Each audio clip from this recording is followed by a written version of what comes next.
하나님의 말씀 보겠습니다. 신약 성경 골로새서 4장 2절입니다. 계속하고 기도에 감사함으로 깨어 있으라. 아멘.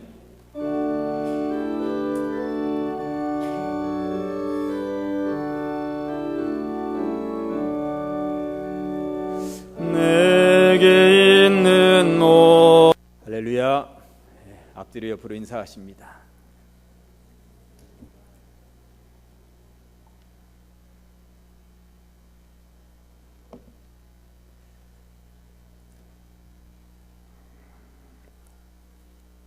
작년에 제가 서울에 다녀올 일이 있어서 강남 고속터미널 앞에 누군가를 이제 기다리고 있었어요. 승용차로 이제 저를 태워가기로 한 거죠.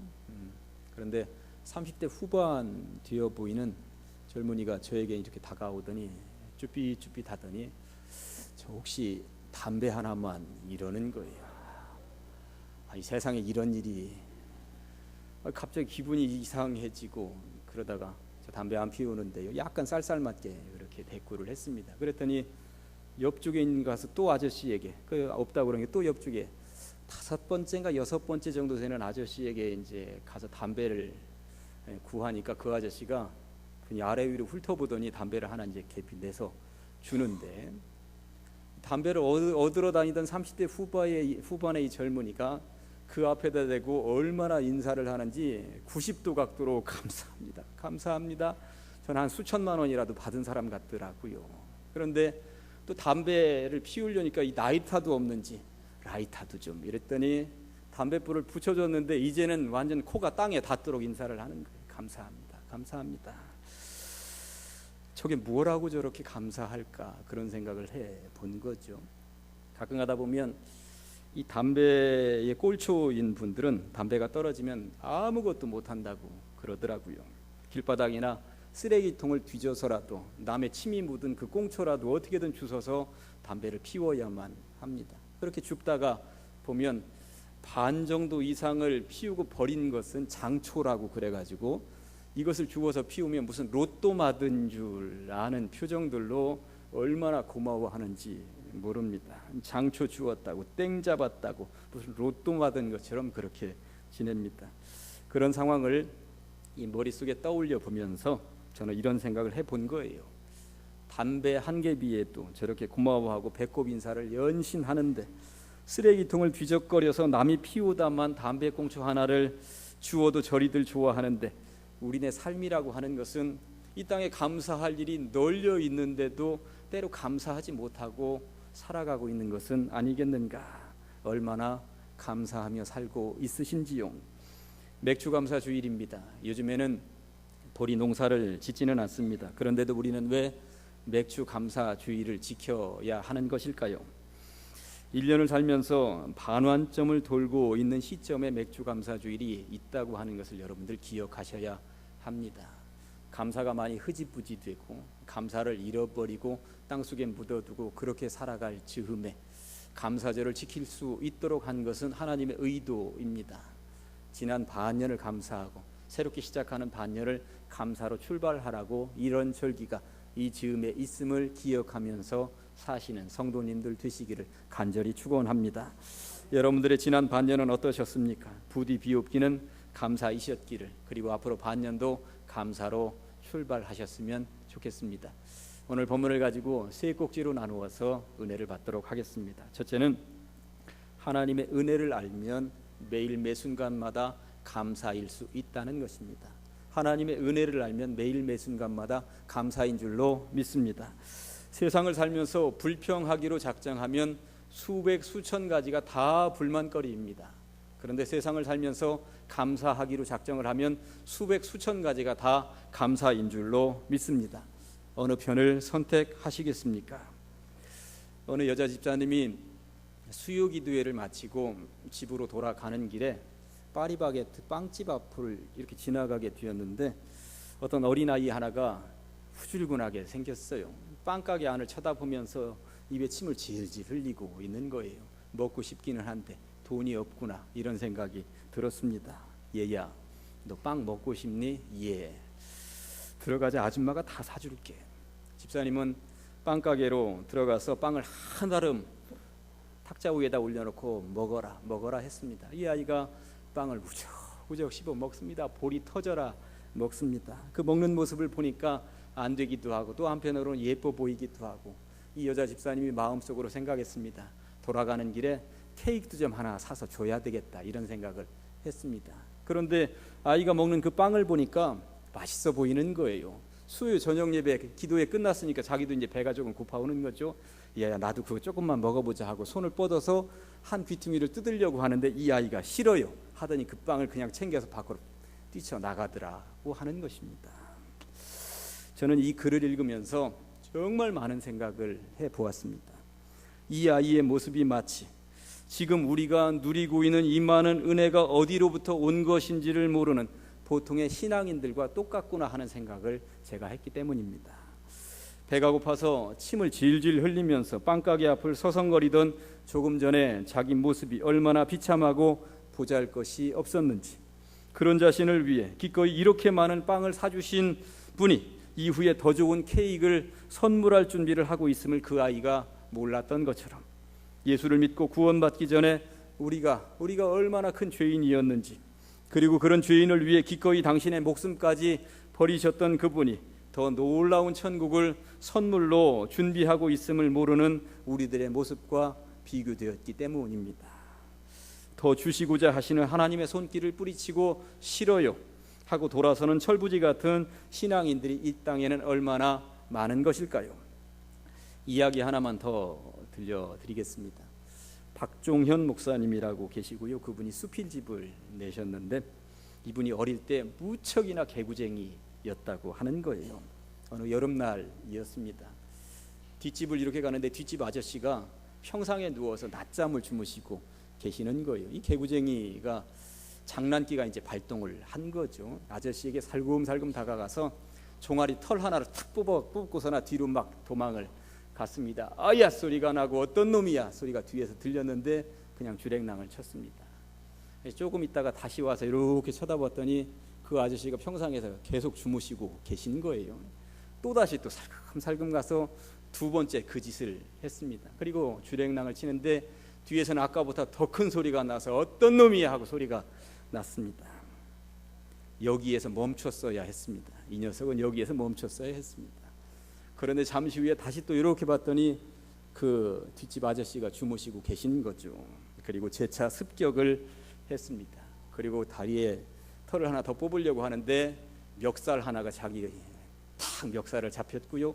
자기 평생에 맞은 모든 문매보다 그날 하루 맞은 문매가 더 많았었다고 그 수필집에는 기록하고 있습니다. 60이 넘어서 이 책을 쓰는 이 즈음에도 그날 맞았던 문매를 생각하면 치가 떨린다는 이야기를 책에 기록을 하고 있는 것입니다. 이 사람은 기어이 얻어맞고 온몸에 상처투성이가 된 다음에야 정신을 차리는 사람이 있다는 말을 하고 싶어서 제가 이 말씀을 드리고 싶은 것입니다. 하나님의 관대한 사랑을 방관으로 오해해서도 아니 될 것이고, 오래 참으시는 인내를 무관심으로 착각해서도 아니 된다는 사실입니다.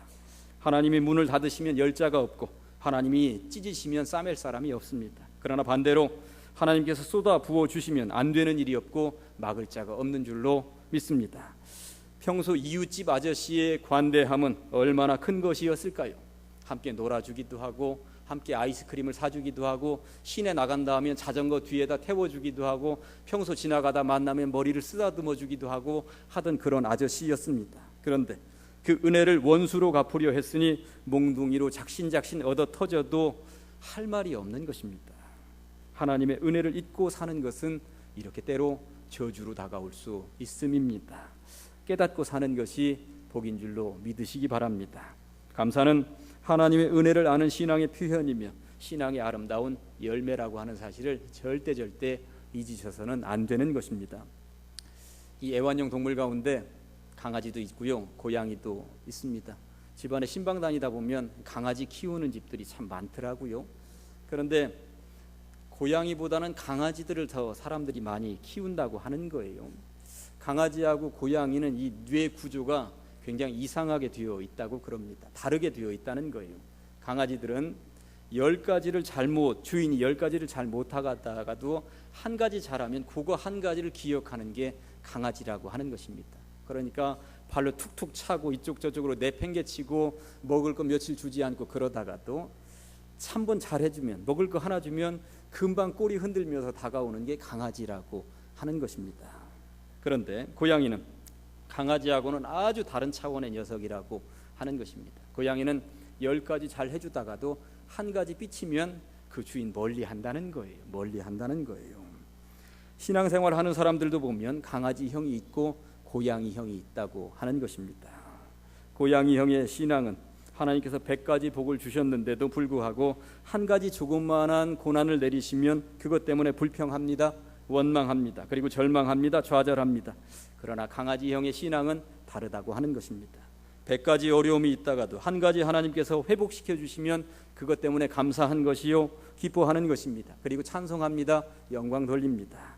어느 쪽 인생을 사시겠습니까? 일본의 위대한 신앙인 가운데 우찌무라 간조라고 있었습니다. 그분이 이런 글을 남겼습니다. 만일 하나님이 인간을 저주하신다면 그것은 질병이나 실패나 배신이나 죽음으로 저주하는 것이 아니라 오히려 하나님이 믿어지지 않는, 하나님의 사랑이 받아들여지지 아니하는 불신앙으로, 그리고 감사함을 잊어버리는 메마른 심령으로 나타나게 될 것이다. 살아가면서 감사가 자꾸 잊어지십니까? 그러면 하나님의 저주 아래 내가 놓여 있는 것이구나, 이렇게 심각하게 생각하셔야 된다는 것이죠. 여러분의 남편이 감사하다 여겨지십니까? 그렇지 않다면 하나님이 여러분을 저주에 내팽개쳐 놓은 상태인지도 모릅니다. 여러분의 아내가 감사하다 여겨지십니까? 그렇지 않다면 하나님이 여러분을 저주에 내팽개쳐 놓은 상태인지도 모릅니다. 심각하게 고민하셔야 된다는 것입니다. 제가 작년 심야기도회 때 이 얘기 한번 드렸었는데요.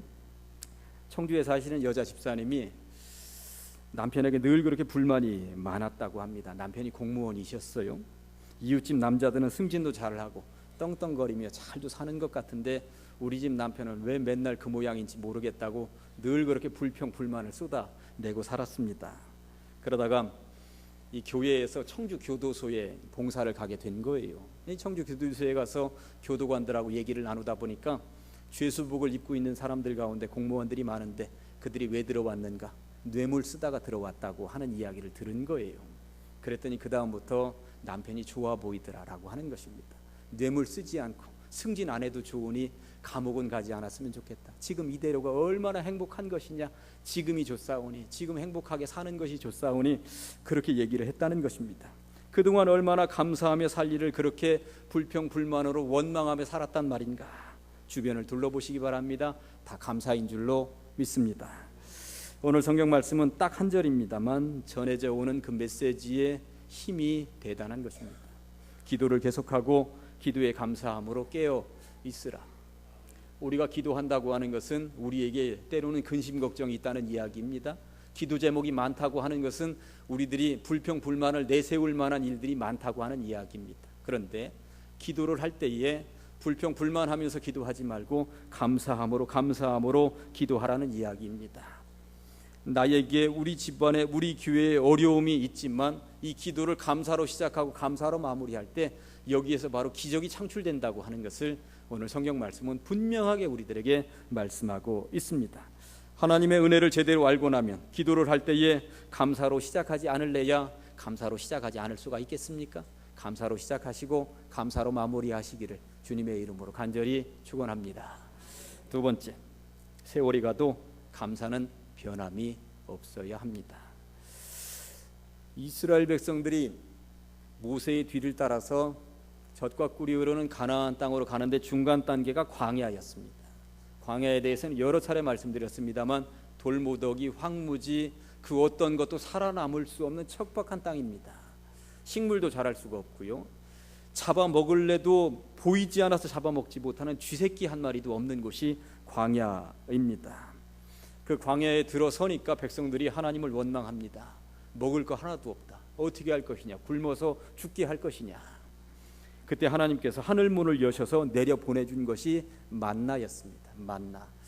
저는 만나가 도대체 어떻게 생겼는지 본 적도 없고 이제까지 만나가 하나도 유물처럼 남겨진 적이 없으니까 만나를 상상만 해보면 이 만나는 저 하늘나라 양식이 아니겠는가, 저 하늘나라에서 천사들이 먹는 음식이 아니겠는가, 저는 이런 생각을 해본 거예요. 그런데 어쨌든 이 만나가 땅에 떨어졌고 만나를 처음으로 맛본 이스라엘 백성들이 만나의 맛이 어떻다고 성경은 기록하고 있냐면 꿀 섞은 과자 같았다고 기록하고 있습니다. 이게 출애굽기 16장의 이야기입니다.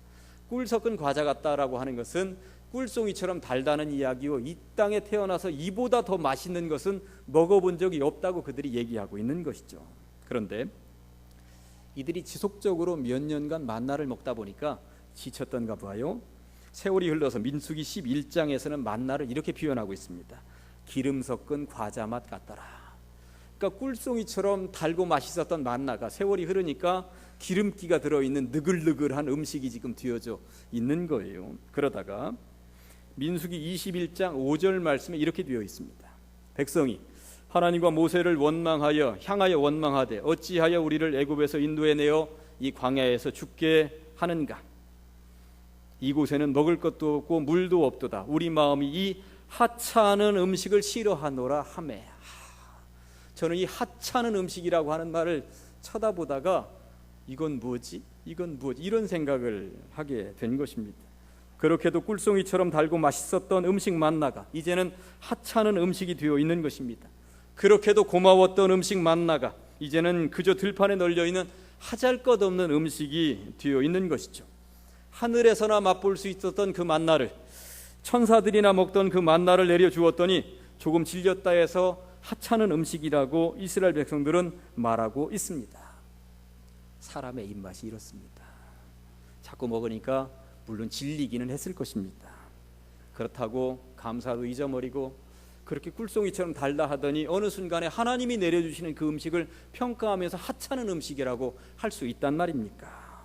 불평이 쌓이기 시작을 했습니다. 언제까지 우리로 하여금 이것만 먹으라고 한단 말이냐. 하나님 너무하십니다. 결국 이 불평쟁이들을 하나님께서 어떻게 하셨는지 아십니까? 불뱀을 보내셔서 그 불평쟁이들 가운데 많은 이들이 죽었다고 성경은 말씀하고 있습니다. 몇 명인지 그 인원수가 나와 있지는 않습니다만 많은 사람들이 그 불평불만을 쏟아내다가 죽었다고 하는 것입니다. 성경에서는 불평쟁이들을 하나님께서 징계하셔서 쓸어버리셨다는데 현대의학은 불평과 불만이 얼마나 이 심장에 안 좋은지를 밝혀냈습니다. 유럽에 있는 심장내과 학회가 심장병에 잘 걸리는 사람들의 공통된 특징 가운데 여러 가지 있는데 그 중에 몇 가지를 살펴보면 사소한 일에도 요란법석을 떤다. 자주 나는 불행하다고 하는 말들을 자꾸 내뱉는다. 성격이 예민하여 쉽게 자극을 받는다. 자주 기분이 나쁘다. 미래 일에 대해 끊임없이 걱정을 한다. 자주 의기소침해진다. 다른 사람과의 관계가 어렵고 늘 혼자 지내는 것을 좋아한다. 사람들에게 마음이 닫혀 있어서 거리를 두는 편이다. 이런 성격의 사람들이 심장병에 걸릴 확률이 더 높다고 얘기하고 있고요. 심장병에 걸렸을 때 이런 사람들이 치료의 효과도 좀 덜하다는 이야기입니다. 그러니까 무슨 말이냐면 쉽게 말씀을 드려서 불평 불만이 많은 사람은 심장도 빨리 멎는다는 말입니다. 좀 더 쉽게 말씀을 드리면 불평 불만이 원망이 많은 사람은 다른 사람들보다 더 빨리 죽는다는 이야기인 것입니다. 어떻게 사시겠습니까? 이스라엘 백성들이 만나를 먹어보니 처음에는 꿀송이처럼 달다 하더니 나중에는 하찮은 음식이라고 했습니다. 그러면 여러분들의 영적인 음식 맛은 어떠신지요? 혹시 이 예배가 20년, 30년, 40년, 50년 드렸더니 하찮아져서 하품만 나오시면 서둘러 심장에 손을 한번 얹어보시기 바랍니다. 예배가 하찮아지시는 분들은 빨리 심장에 손을 얹어보시기 바랍니다. 심장이 지금 멎고 있을지도 모르기 때문에 그렇습니다. 설교 본문과 제목만 보고도 이제는 어떤 설교가 나올지 오늘 목사님 감사하라 징그럽게 감사하라고 얘기하시겠구나 하면서 설교가 하찮아지시면 빨리 가슴에다 손을 얹어 보시기 바랍니다. 심장 박동수가 급격하게 줄어들고 있을 것이기 때문입니다. 찬양도 하찮아 보이십니까? 심장에 손을 얹어 보시기 바랍니다. 여보 맥주 감사 헌금 얼마나 할까요? 알아서 대충 넣어. 헌금 많이 하라 소리가 아닙니다. 감사 헌금은 감사를 담는 것입니다. 정성을 담는 것입니다. 그런데 감사를 빼놓은 헌금이라면 심장 박동수가 여러분들 줄어들고 있음을 인식하시기 바랍니다. 신앙과 관련된 것들이 하찮아 보이기 시작하면 여러분들의 심장은 빠르게 줄어들고 있음을, 박동수는 급격하게 떨어지고 있음을 심각하게 고민하시기 바랍니다. 세월이 가도 감사는 변함이 없어야 합니다. 뭐든지 신앙의 요소들이 하찮아지는 날이 되면 긴장하셔야 합니다. 여러분들의 심장 박동수가 급격히 줄고 있기 때문입니다. 꿀송이같이 달콤하던 그 신앙의 처음으로 여러분들의 신앙의 모든 요소들을 되돌려 놓으시기를 주님의 이름으로 간절히 축원합니다.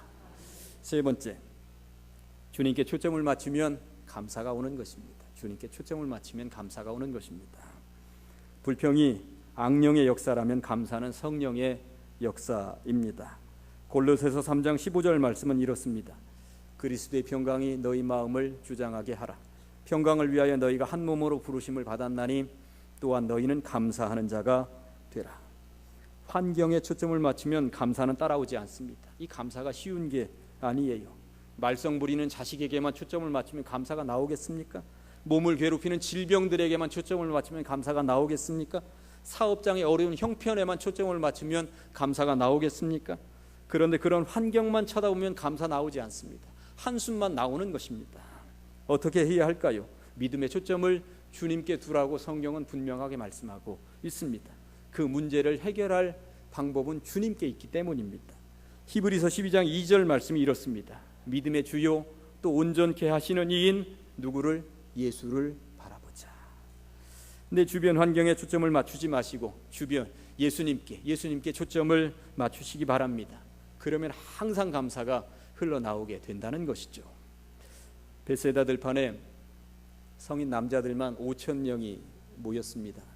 어린아이들과 여자들까지 합치면 10,000명 이상이 모여 있습니다.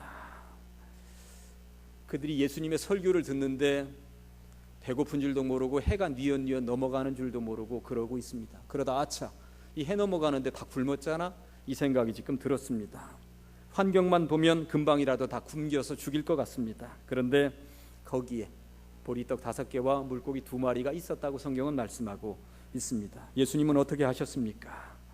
성경은 이렇게 기록하고 있습니다. 마태복음 14장 19절과 20절에 무리를 명하여 잔디 위에 앉히시고 떡 5개와 물고기 2마리를 가지고 하늘을 우러러 축사하시고 축복하며 기도하시고입니다. 축복하며 감사하시고입니다. 떡을 떼어 제자들에게 주시매 제자들이 무리에게 주니 다 배불리 먹고 남은 조각을 12바구니에 차게 거두었으며 5,000명이 넘는 무리에게 떡 5개와 물고기 2마리는 정말 하찮은 것이었습니다. 그러나 주님은 그것으로 충분했습니다. 주님은 그 보잘것없는 거기에서부터 출발하셨고 그곳에 감사하는 것으로부터 시작하셨다라고 하는 것이죠. 하늘을 우러러 축복하시고 감사하시니 어떤 일이 벌어졌습니까? 놀라운 기적이 나타났습니다. 5,000명이 먹고도 12바구니나 남았다는 사실을 믿으시기 바랍니다. 내가 가지고 있는 이것에 감사하면 거기로부터 주님은 기적을 창출해 내신다라고 하는 것입니다. 제자들은 에게 겨우 이거 가지고 뭘 할 수 있겠습니까? 그러나 예수님은 와우, 이렇게나 많이, 이런 생각을 가지게 되신 것이죠. 똑같은 환경, 똑같은 조건이겠습니다만 바라보는 시각에 따라서 달라졌다는 것입니다.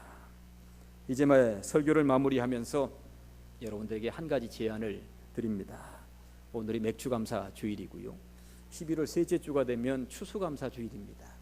이 맥주감사 주일로부터 추수감사 주일까지는 140일의 기간이 있습니다. 140일의 기간 동안 하여튼 감사로 하루하루를 살아보시면 어떨까요? 매일매일 잠들기 전에 감사 일기를 한번 써보시면 어떨까요? 그래서 하루에 10가지 이상씩만 감사해보는 것입니다. 내가 먹는 것, 내가 만나는 사람, 나에게 주신 말씀, 내가 부르는 찬송, 이것저것 생각해보면 10가지도 감사할 일이 없겠습니까? 140일 동안 기적의 감사 프로젝트 140일 작전이라고 하는 그러한 이름을 가지고 감사해 보시기 바랍니다. 그러면 아픈 질병도 추수감사주일이 되면 이거 봐라, 놀랍게 나타났네, 기적이 나에게 저는 분명히 느끼실 것이라고 생각을 합니다. 어려운 사업장이 있으십니까? 140일 동안 한번 감사해 보시기 바랍니다. 추수감사주일날은 감사하지 않을래야 감사하지 않을 수가 없는 놀라운 감사들을 여러분들이 꽉 차 있을 것이라고 저는 확신합니다. 그렇게 140일 동안 매일매일 감사하면서 살았는데도 별로 감사할 것이 없다 그러면 제가 다 책임지겠습니다. 저에게 오시기 바랍니다. 이만큼 벌려고 그랬는데 하나님, 목사님 안 벌리던데요. 제가 다 드리겠습니다. 그렇게 했는데도 안 된다면 그것은 사실 기독교 신앙에 있어서 있을 수 없는 일입니다. 오늘부터 추수감사절까지 기적의 감사 프로젝트 140일 작전을 제가 선포합니다. 한번 해보시기 바랍니다. 하루에 10가지 이상씩만 감사해 보시기 바랍니다. 그러면 추수감사주일은 정말 놀라운 감사가 차고 흘러 넘쳐서 나뿐만 아니라 우리 가정뿐만 아니라 우리 사업장뿐만 아니라 우리 교회, 이 나라, 이 민족에 충만한 감사가 차고 넘칠 줄로 믿습니다. 하나님의 은혜를 알면 감사할 수밖에 없습니다. 세월이 가도 감사는 변함이 없어야 된다라고 하는 사실입니다. 주님께 초점을 맞추면 감사는 늘 우리 주변에 머물러 있기 마련입니다. 그렇게 사시기를 주님의 이름으로 간절히 축원합니다. 기도하시겠습니다. 하나님 아버지, 감사합니다. 때로 감사를 잊고 살아가는 삶이었습니다. 감사를 회복하길 원합니다. 지난 반년을 감사하고 앞으로 주어질 반년을 감사하면서 출발합니다. 우리와 함께하여 주시옵소서. 하나님의 은혜를 알면 감사한 생활일 수밖에 없다고 하는 것을 배웠습니다. 세월이 가도 변함이 없는 감사를 주님 앞에 올려드려야 함을 배웠습니다. 주님께 초점을 맞추면 감사가 늘 우리들 주변에 머물러 있게 됨을 배웠습니다. 이를 통하여서 기적을 상식처럼 만나게 되는 우리 가장제일교회 성도들 다 되게 하여 주시옵소서. 기적의 감사 프로젝트 140일 작전을 선포합니다. 매일 매 순간마다 감사하게 하여 주시옵시고, 이를 통하여 주님께서 하늘 문을 여시고 쏟아 부어주시는 그 놀라운 은총을 받아 누리게 하여 주시옵소서. 예수님의 이름으로 기도합니다. 아멘.